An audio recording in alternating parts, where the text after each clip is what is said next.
पूरी दुनिया को तबाह कर दिया है। जर्मनी के एक प्रांत के मंत्री ने आत्महत्या कर ली है।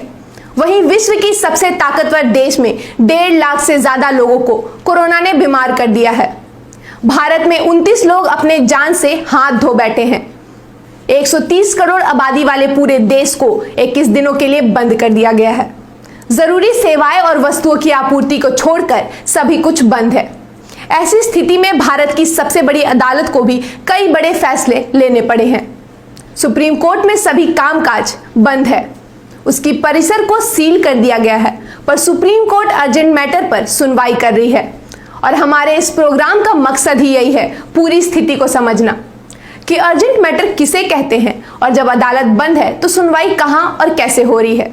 इन सब मुद्दे पर बात करने के लिए हमारे साथ जुड़ेंगे सुप्रीम कोर्ट के जाने माने वकील विजय कुमार। विजय जी, सबसे पहले न्याय टीवी में आपका बहुत बहुत स्वागत है। सभी न्याय चैनल के श्रोताओं को मेरा नमस्कार।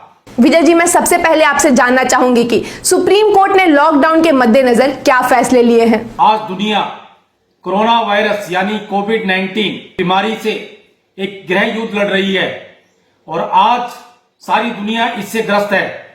इसी को देखते हुए भारत सरकार ने भी 21 दिन का लॉकडाउन किया है और इस 21 दिन के लॉकडाउन को सफल बनाने के लिए माननीय उच्चतम न्यायालय ने भी अपने सभी कार्य, चाहे वो नया केस फाइलिंग का हो चाहे उसकी हेयरिंग का हो, सभी काम को स्थगित कर दिया है।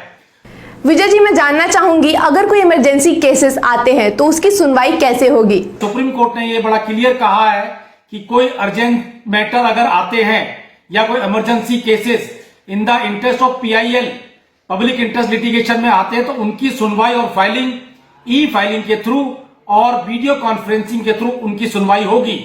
अर्जेंट मैटर या इमरजेंसी केसेस किसे कहते हैं और उनकी पहचान कैसे होगी। यह मुकदमे पब्लिक इंटरेस्ट के होने चाहिए, जैसे कि 21 दिन के लॉकडाउन की वजह से आज पूरे भारत से मजदूर तबका अपने अपने गृह प्रदेश की तरफ कूच कर रहा है, जिसके कारण उनको बहुत सारी परेशानियां, दिक्कतों का सामना करना पड़ रहा है। उस हेतु अगर कोई public interest litigation supreme court के समक्ष आती है तो सुप्रीम कोर्ट उसमें संज्ञान ले सकता है और कोई भी वकील अगर इस PIL को डालता है तो वह ई फाइलिंग के थ्रू और वीडियो कॉन्फ्रेंस के थ्रू उसकी हेयरिंग कर सकता है। सुप्रीम कोर्ट उस PIL को सुनवाई करके एप्रोप्रिएट डायरेक्शंस सभी स्टेट गवर्नमेंट को दे सकता है, जिसके कारण जितनी भी परेशानी मजदूर वर्ग के तबके को हो रही है उसका समाधान हो सकता है।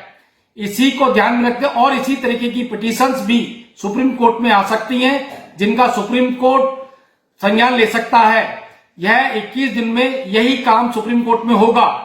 यह स्थिति कब तक बनी रहेगी अभी कुछ कहा नहीं जा सकता, इसलिए मैं जानना चाहूंगी कि पुराने केसेस जो सुप्रीम कोर्ट में लंबित है उनका क्या होगा। पुराने मुकदमे जो सुप्रीम कोर्ट में लंबित है उनकी सुनवाई के लिए अभी तक सुप्रीम कोर्ट ने कोई नोटिफिकेशन जारी नहीं की है। अगर कोई फ्यूचर में नोटिफिकेशन आती है तो उस पर सुप्रीम कोर्ट नई गाइडलाइंस इशू करेगा कि उन केसों का निवारण कैसे किया जाए।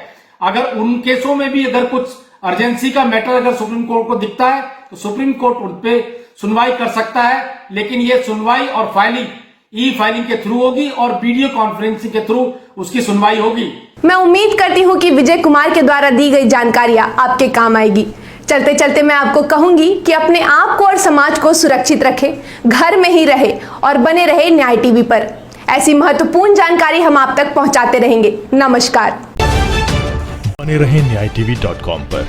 आप हमें फेसबुक और यूट्यूब पर भी देख सकते हैं। फेसबुक पर हमें देखने के लिए लाइक करें और यूट्यूब पर सब्सक्राइब करने के बाद बेल बटन जरूर दबाएं ताकि हमारे कार्यक्रमों की सूचना आप तक पहुंचती रहे।